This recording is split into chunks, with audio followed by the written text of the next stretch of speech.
እስኪ አንድ ጥያቄ ልጠይቃችሁ። በእጃችሁ ላይ አንድ መዶሻ እና አንድ ሞሮ ብቻ ቢሰጣችሁ፣ ከፊታችሁ ደግሞ ግዙፍ ተራራ ቢደቀን ምን ታደርጋላችሁ? ተራራውን ለመናድ ትሞክራላችሁ ወይስ ይሄማ የማይቻል ነው ብላችሁ ትተውታላችሁ? ብዙዎቻችን መልሳችን ግልጽ ነው። ተራራን በመዶሻ መናድ ለእብዶች እንጂ ለጤነኛ ሰው የሚታሰብ አይደለም። ነገር ግን ዛሬ የምነግራችሁ ታሪክ ስለ አንድ እብድ ሰው ነው። ለ22 ዓመታት ያህል በየቀኑ በየሰዓቱ በፀሐይ እና በዝናብ ብቻውን ተራራን ሲወቅር ስለኖረ ሰው፣ ሰዎች እስኪደክማቸው ድረስ ሲስቁበት፣ እሱ ግን ዓላማውን አልለቀቀም። በመጨረሻ ግን ዓለም ለአክብሮት እግሮቹ ስር ወደቀች። ይህ ሰው ማን ነው? ለምንስ ይህንን አደረገ? ይሄ ታሪክ የእናንተም ሕይወት እንደሚቀይረው እርግጠኛ ነኝ። አብራችሁን ቆዩ። ታሪኩ የሚጀምረው በህንድ ቢሃር ግዛት ውስጥ በምትገኝ ገህሎር የተባለች ትንሽ እና ድሃ መንደር ነው።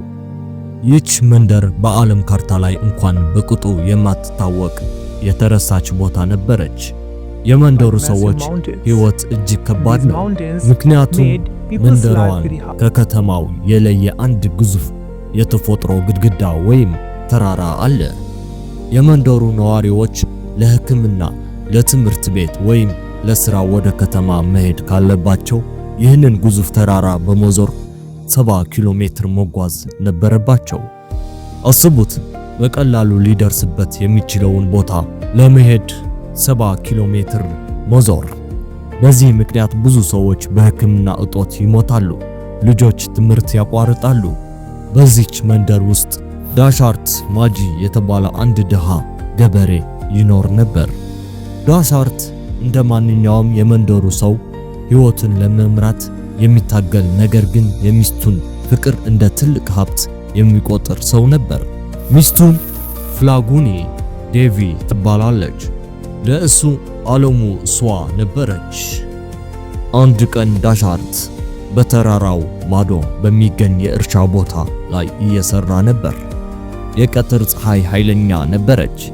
ታማኝ ሚስቱ ፍላጉኒ ምሳ ልታደርስለት በዛ አስቸጋሪ እና ጠመዝማዛ የተራራ መንገድ ላይ መጓዝ ጀመረች።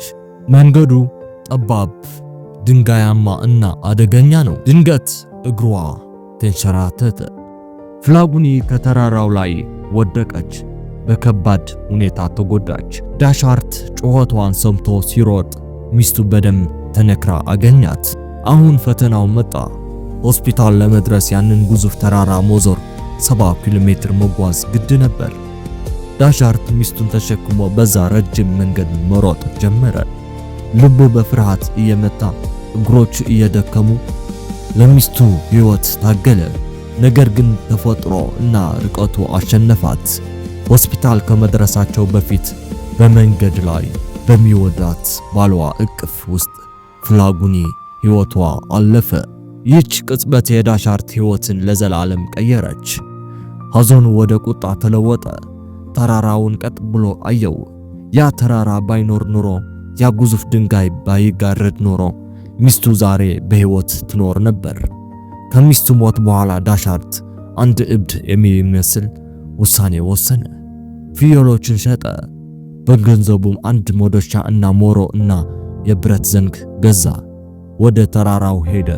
ሰማዩን እና ተራራውን እያየ እንዲህ አለ፣ አንተ ትልቅ እና ኃያል የሆንክ ይመስልሃል አይደል? እስከ ማፈርስ ድረስ እኔም አልሰበርም አለው። በአቆጣጠር ፈረንጅ በ1960 ዳሻርት ስራውን ጀመረ። ብቻውን ጠዋት ይነሳል፣ ተራራውን ይወቅራል። ፀሐይ ያንድደዋል፣ ይወቅራል። ሌሊት ይሆናል፣ ይወቅራል። የመንደሩ ሰዎች በሚስቱ ሞት ምክንያት አእምሮው ስተዋል ብለው አወሩ። ይሄ እብድ ሰው ተራራው ሊንድ ነው እንዴ እያሉ ሲስቁበት ነበር። ልጆቹ ይራቡ ነበር። እሱ ግን ዓላማው አንድ ብቻ ነበር፣ ይህ ተራራ መፍረስ አለበት። ዓመታት ነጎዱ። እጆቹ ቆሰሉ፣ አረጁ፣ ደነደኑ። ሕዝቡ መሳቁን ቀጠለ። በአንድ ወቅት ከፍተኛ ድርቅ ገባ። ቤተሰቡ መንደሩን ለቀው ሲሄዱ እሱ ግን ተራራውን ሳልጨርስ አልሄድም ብሎ ቀረ። የራሱን ሽንት እየጠጣ ጭቃ እየበላ ድንጋይን መውቀሩን ቀጠለ። አስቡት፣ ለአንድ ዓመት አይደለም፣ ለ5 ዓመት አይደለም፣ ለ22 ዓመታት ከ1960 ጀምሮ እስከ 1982 ለ22 ዓመታት ያለማቋረጥ ከታገለ በኋላ ያ የማይቻል የሚመስለው ነገር ተከሰተ። ዳሻርት ማንጂ ያ እብድ የተባለው ገበሬ ተራራውን ለሁለት ሰንጥቆ መንገዱን ከፈተ። የሰራው መንገድ 110 ሜትር ርዝመት እና 9 ሜትር ስፋት ነበረው። በዳሻርት ጽናት ምክንያት ቀድሞ 70 ኪሎ ሜትር የነበረው አድካሚ መንገድ አሁን ወደ 15 ኪሎ ሜትር ብቻ አጠረ። የመንደሩ ሰዎች አይኖቻቸውን ማመን አቃታቸው። ያ ይስቁበት የነበረው ሰው ለልጆቻቸው፣ ለታመሙ ሰዎች እና ለትውልዱ ሁሉ ሕይወት አድን የሆነ መንገድ ሰራ። ዳሻርት ተራራውን ያሸነፈው በጉልበት ብቻ ሳይሆን በፍቅር እና በጽናት ነው። ዳሻርት ማንጂ በአቆጣጠር ፈረንጅ በ2007 አረፈ። ነገር ግን ታሪኩ ዛሬም ሕያው ነው። የህንድ መንግስት በክብር ቀበረው። ታሪኩም ማንጂሂ ዘ ማውንቴን ሜን ተብሎ ወደ ፊልም ተቀየረ። ግን ወዳጆቼ ከዚህ ታሪክ 3 ነገር እንማራለን።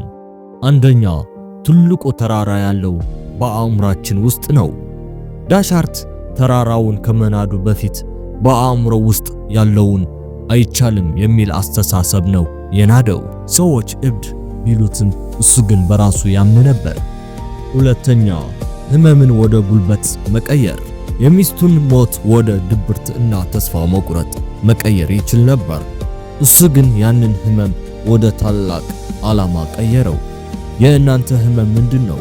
ህመም እንዲያጠፋችሁ ትፈቅዳላችሁ ወይስ አዲስ መንገድ እንዲያስጀምራችሁ ታደርጋላችሁ? ሶስተኛ፣ የማያቋርጥ ጥረት። ተራራው በአንድ ቀን አልፈረሰም። የፈጀው 22 ዓመት ነው። ትልቁ የስኬት ምስጢር በየቀኑ ትንሽ መስራት ነው።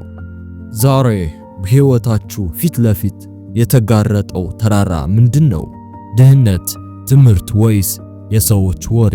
ምንም ይሁን ምን መዶሻችሁን እና ሞሮዋችሁን ካነሳችሁ የትኛውም ተራራ በፊታችሁ አይቆምም። ዳሻርት እንዳለው ፈጣሪ ምን ያደርግልኛል ብለህ አትጠብቅ። ምናልባት ፈጣሪ አንተ ምን ታደርጋለህ ብሎ እየጠበቀህ ይሆናል። የዛሬው ታሪካችን ይህ ይመስል ነበር። ይህ ታሪክ ልባችሁን እንደነካው ተስፋ አደርጋለሁ። ከዳሻርት ህይወት ለእናንተ ትልቁ ትምህርት ምንድነው? ኮሜንት ላይ አስቀምጡልኝ። እንደዚህ አይነት አስተማሪ እና አነቃቂ ታሪኮች እንዳያመልጣችሁ ቻናሉን ሰብስክራይብ ማድረግ እና የደወል ምልክቷን መጫን እንዳትረሱ። ቪዲዮውን ከወደዳችሁት ላይክ በማድረግ ለሌሎች እንዲደርስ አግዙን። በቀጣይ በአዲስ እና አስደናቂ ታሪክ እስክንገናኝ ድረስ ቸር እንሰንብት።